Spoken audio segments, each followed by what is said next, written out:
On this anniversary of September 11th, we don't just look back at what took place 11 years ago today, but what the next 11 years have meant for the United States, including our ongoing war with Afghanistan. In his exclusive one-on-one interview with President Obama, Ben asked the commander-in-chief about why the U.S. has been fighting in al-Qaeda in Afghanistan and Yemen, and yet seemingly supporting al-Qaeda in Syria. So what did the president have to say? This is a reality check you won't see anywhere else.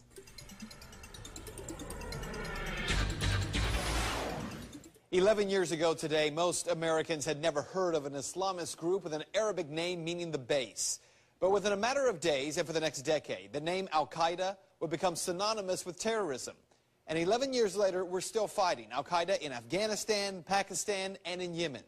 Though our history with al-Qaeda is very complicated. To begin with, it was the United States government that created al-Qaeda in the first place. It was during the 1970s. The U.S. decided to create an Islamist extremist group to sow the seeds of discord in the Stans, like Pakistan and Afghanistan. The goal was to create problems for the Soviets. If you don't believe me, here's Secretary of State Hillary Clinton. To be fair, we had helped to create the problem we're now fighting. How? Because when the Soviet Union invaded Afghanistan, we had this brilliant idea that we were going to come to Pakistan and create a force of mujahideen, equip them with Stinger missiles and everything else to go after the Soviets inside Afghanistan. Now, history tells us the United States actually created this enemy al-Qaeda. Well, since 9/11, we've spent over $1 trillion battling al-Qaeda in Afghanistan, Pakistan, and in Yemen, not to mention the Iraq War, which was, if you'll remember, originally sold as a safe haven for al-Qaeda. That, of course, turned out to be false.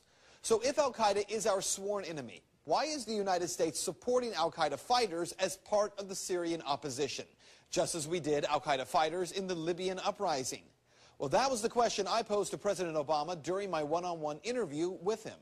You mentioned about al-Qaeda during your speech, going after al-Qaeda in Afghanistan, certainly going after them in Yemen as well. Yeah. And yet there's some concern about the U.S. funding the Syrian opposition when there are a lot of reports that al-Qaeda is kind of heading up that opposition. How do you justify the two? Well, I share that concern, and so what we've done is to say we will provide non-lethal assistance to Syrian opposition leadership that are committed to a political transition, committed to an observance of human rights. We're not going to just dive in and get involved with a civil war that, in fact, involves some elements of people who are genuinely trying to get a better life, but also involve some folks who would, over the long term, do the United States harm. So what about what the president said there? It is true that publicly the United States is providing non-lethal support to Syria. According to a report from Reuters, the State Department says the U.S. government set aside a total of $25 million for non-lethal assistance to the Syrian opposition. A U.S. official said that was mostly for communications equipment, including encrypted radios. But there are questions about what else the U.S. has been doing. Well, right now the U.S. is providing non-lethal assistance. We are facilitating other countries. According to the New York Times, the weapons, including automatic rifles, rocket-propelled grenades, ammunition, and some anti-tank weapons, are being funneled mostly across the Turkish border by way of a shadowy network of intermediaries, including Syria's Muslim Brotherhood, and paid for by Turkey, Saudi Arabia, and Qatar. The Times goes on to say that the CIA is part of that process of getting these weapons to these groups, though the U.S. isn't actually providing the weapons themselves. So what you need to know is the old enemy of my enemy is my friend adage just doesn't seem to work here. U.S. involvement in the Middle East has been problematic for decades. But on this day, consider for a moment the last two countries in the Middle East where the U.S. has intervened.